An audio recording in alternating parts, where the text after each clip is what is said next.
Ask Steph show. Today I'm going to cover a question that was asked by Tiffany.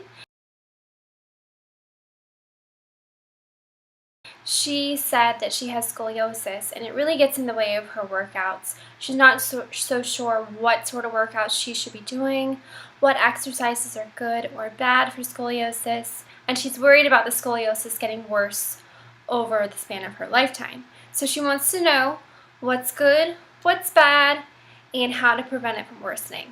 As a doctor of physical therapy, I do see a lot of patients with scoliosis, and it is definitely a diagnosis that is difficult to treat because it's not something that you typically see quick results with.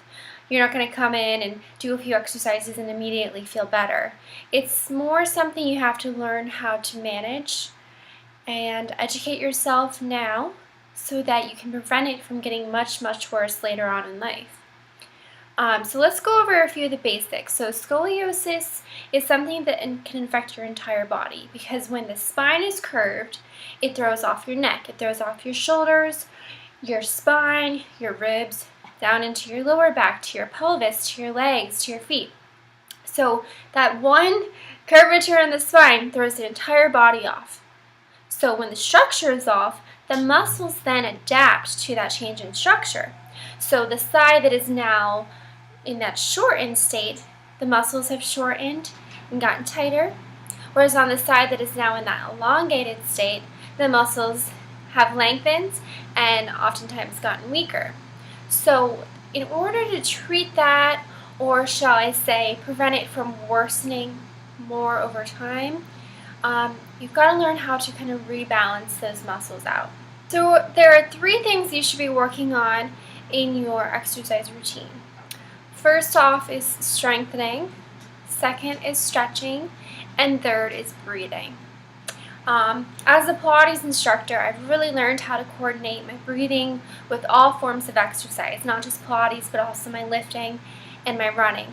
And so it really is beneficial because when you have proper breathing techniques, you're able to engage your core more, and as a result, if you're stronger from the core, then everything else is a lot more stable and steady. So especially with the scoliosis, since you're a little bit more unstable throughout the spine because of the curvature, you really got to coordinate that breathing in order to balance out your torso. If you can breathe into the side that is more shortened and try and open it up more, that'll kind of once again work on balancing you out. So strengthen, stretch, and breathing. Once you get the breathing aspect down, of really breathing into the side that is shortened, then you can start coordinating that with your exercises of stretching and strengthening. So let me demonstrate how you can practice the breathing. I don't personally have scoliosis, but I'm going to pretend that I have a left-sided curve, and so that's causing a left rib hump. The left torso has more space than the right. Okay? So I'm going to turn around so you can see. Okay, so say my scoliosis has this sort of curvature. As you can see, the left side has more space than the right. Okay, so when I do my breathing exercises, I'm going to focus on filling up the ribs on the right side. So I'm going to be breathing in and out. So let's turn back around. So you're breathing in through the nose, you're breathing out through the mouth. To fill up those ribs, you're pretending like there is a tire around your torso, and you have to breathe in and expand that tire and then blow out. Okay? But with the scoliosis, like I was demonstrating when I was turned around, I'm going to focus more air into the side where the lungs have less space. Once you get the breathing down, then you can start incorporating that with your exercises that involve stretching and strengthening. What exercises are good to do and what exercises are bad to do? First, I'm going to go over the bad exercises, and then once you kind of rule all those out, then it's pretty much fair game to do anything else.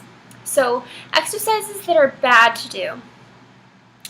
I say that with a grain of salt because it's not like they're bad, it's not like they're going to hurt you immediately when you do them. They're just not the best things, the best choices for you. Okay, so some of the ones that are not the best would be going into a lot of back extension. So that backward bending movement, a little bit is okay. But going into like a full back bend, that's probably not the best thing because it causes a lot of compression on the spine. And when you have the scoliosis and it's curved and it's not even in the first place, it's probably not going to be the most comfortable thing. So doing a little bit of extension is probably okay, but I would avoid going into full back or spinal extension. Exercises that involve a ton of side bending are not the best either. Is a little bit of side bending okay? Definitely, no problem.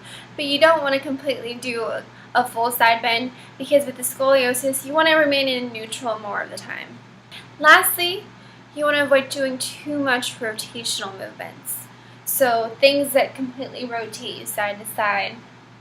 Once again, a little bit is okay, but you don't want to do a whole lot. Knowing now what are the bad things to do, you can kind of come to your own conclusion now that it's probably best to keep the spine in more of a neutral position for most of your exercises.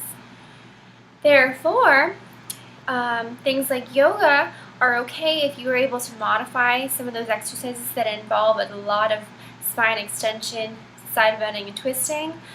Yoga does have a lot of that, so you'll have to modify things or skip things or put in your own exercises when the rest of the class is doing those things.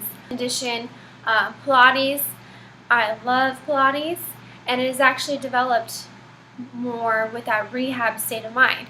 So you actually might be able to do more in a Pilates class because not a ton of it involves a lot of rotation and side bending. A lot of it is performed in more of a neutral spine.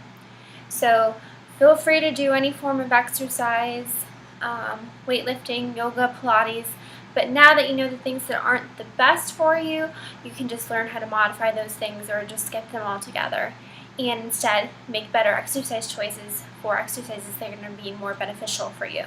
So I hope you guys learned something today.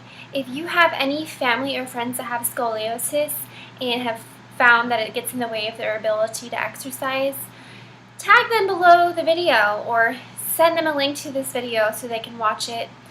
In addition, down in the caption, I'm going to place a link to an article I wrote about scoliosis recently. The article goes into even more detail, and I actually have 2 full exercise programs with example exercises of what they could be doing at home or at the gym that are going to be awesome for them.